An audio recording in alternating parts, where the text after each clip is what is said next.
اب میرے والد مولانا حبیب الرحمن ثانی لدھیانوی رحمۃ اللہ علیہ عالم تھے، بڑے متقی پرہیزگار تھے. ہم نے صرف ان میں جو اعلیٰ ترین بات یہ دیکھی، وہ سب سے اعلیٰ یہ تھی کہ کوئی کام بغیر سنت کے عمل میں نہیں لایا گیا. کوئی ناراض ہو جائے، کوئی راضی ہو جائے، لیکن کام جو ہو رسول اللہ کی سنت کے مطابق. ان کے والد حضرت مولانا مفتی محمد احمد لدھیانوی رحمۃ اللہ علیہ اپنے دور کے جید علماء میں سے، پنجاب میں پہلی بند پڑی مساجد کو کھلوانے والے وہ ہیں. ان کے والد رئیس الارار مولانا حبیب الرحمن لدھیانوی ختم نبوت کے لیے قادیان میں سب سے پہلا اجتماع، اور پھر ملک کی آزادی کے لیے جب انگریز نے کہا کہ ہندو پانی اسٹیشنوں پر ہندو پیئے، مسلمان پانی مسلمان مٹکوں میں سے پیئے، تو مولانا حبیب الرحمن لدھیانوی وہ پہلی شخصیت ہے جس نے ان مٹکوں کو توڑا اور یہ کہا کہ ہم ایک ہی پانی پیئیں گے تو یہ دیش آزاد ہوگا.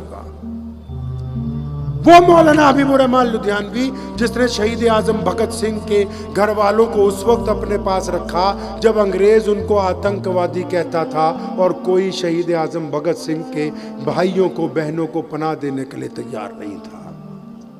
وہ مولانا حبیب الرحمن لدھیانوی جس نے مجلس احرار کا قیام کیا، جس نے قیام وقت پاکستان کے وقت یہ کہا کہ ہم اسی روئے زمین پر رہیں گے، ہم نہیں جائیں گے اپنے ملک کو چھوڑ کے.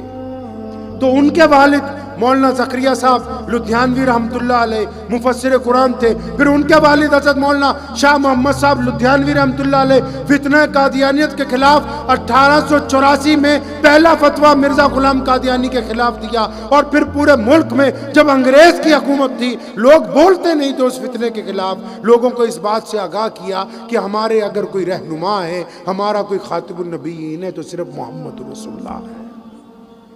پھر ان کے والد میرے جد امجد مولانا شاہ عبد القادر صاحب لدھیانوی رحمۃ اللہ علیہ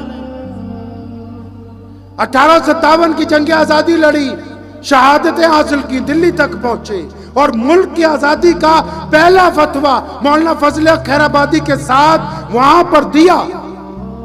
مسجد فتح پوری کے سین میں وہ قبر موجود ہے آج بھی.